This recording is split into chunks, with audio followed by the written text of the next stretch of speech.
Please welcome to the stage, Keira, Gill.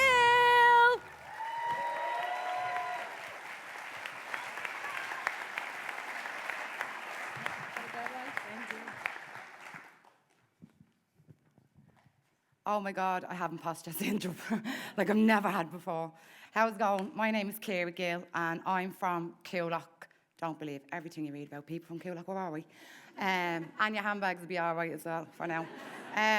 So I run an organisation, it's a voluntary organisation, and we look after homeless people in Dublin, in our Coolock and surrounding areas, and basically anyone on a poverty line. I'm probably going to get a bit emotional telling this story, but bear with me, right? So at Christmas time, everybody wants to give back, and it was one night, bang, bang, bang on the door. One of my friends, he was like, Keira, I'm after doing a cycle-a-thon in my gym. I'm after raising €600. I want you to go and find homeless people and put them in a B&B or a hotel over Christmas, because when the services are closed, there's nobody around. So I was like, absolutely no bother. So my soup run wasn't on, so obviously my friends run soup run, so I went into one of them.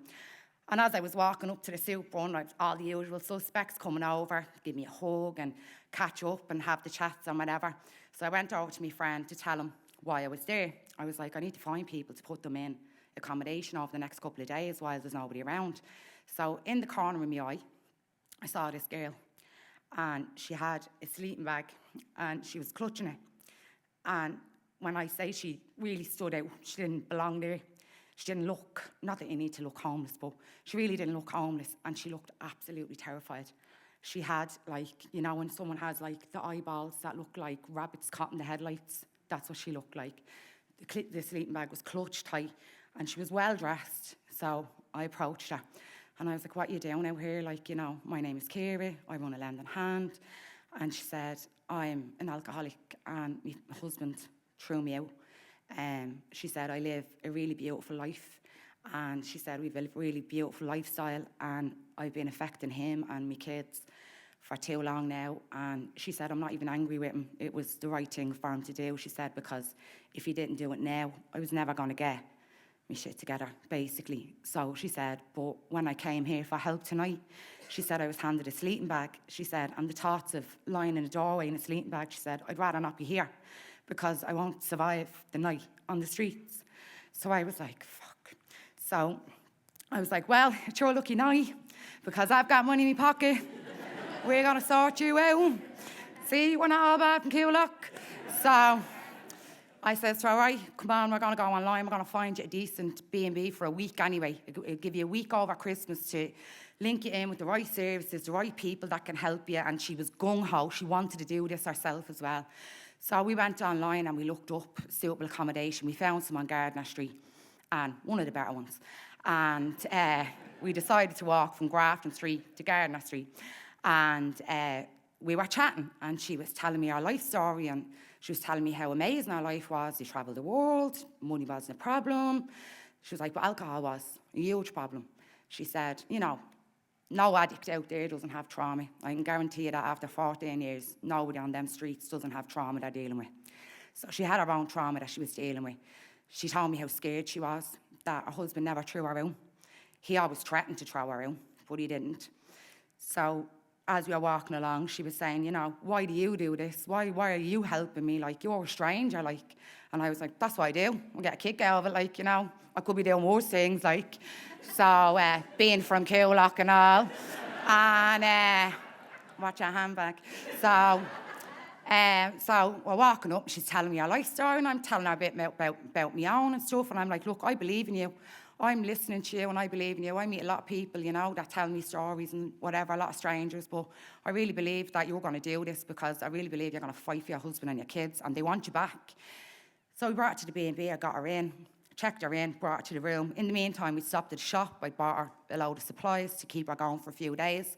He had obviously cut her off for good reason. So the lady in the B&B was beautiful human, and she let me bring her up to the room and settle her in and get her into her room, and I gave her a hug and I wished her the best, and I said, you know, I'll leave you my number. If you want to catch up, I can come and meet you for coffee or bring you to a service or whatever it is. And she was like, no, I need to do this by myself. She was like, this is my test and I have to do this. So I was like, okay, like fair play to you. So I left my number with the receptionist anyway. And I was like, look, if she needs that or anything happens or she has a relapse or whatever it is, come back to me. Like, I'll be there for her. So that was it. A couple of years passed by, and my best mate is my right-hand woman, Ash. And she was like, listen, there's this woman making us sandwiches, and she keeps asking, can she volunteer? And I'm like, no. She's like, why? And I'm like, no. The weirdos we attract. We attract egotistical maniacs, people with agendas, people that just don't want to be nice to other people. I don't know why they want to volunteer with us, but they do. I think it's to feed their own ego or something, like, you know. So, not my thing at all. So I'm very reluctant. I've had the same volunteers for nearly the last 11 years, and we're struggling. We really need volunteers at the moment, and I still won't take them on. So, anyway, so she says to me, no, she's like, she really wants to volunteer. And I, no. This went on for weeks. And then she says to me, come here. She rings me one night, you're never going to believe this. What? So the girl that calls up the sandwiches, and she says, by the way, she says, I'm not making these for Keira from a lending hand, am I? And she said, yeah. She goes, Keira saved my life. And Ashley was like, what? And she said, she met me on the street, and she put me up in a B&B. My husband threw me out. She said, and from that moment on, I got my stuff together. And I've been sober now for 7 years. She said, and I really, really want to give back. She said, and I really want to get back in touch with Keira because I wouldn't be where I am without her. So I was like, get her in. As quick as you can, get her in. Get her to tell everybody their story. So she has been a firm volunteer now for, like, this must have been 10 years ago. So I think 7 years now she's a volunteer. She is doing amazing.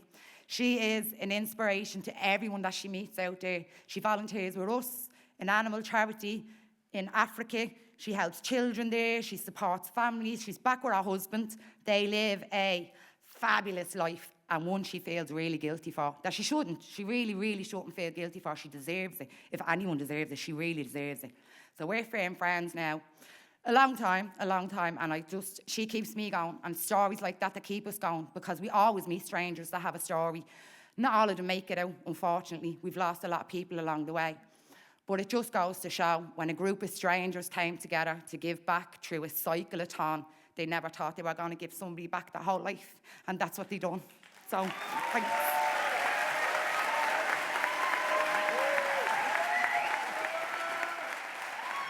Keira, Gill, everybody! Oh my God.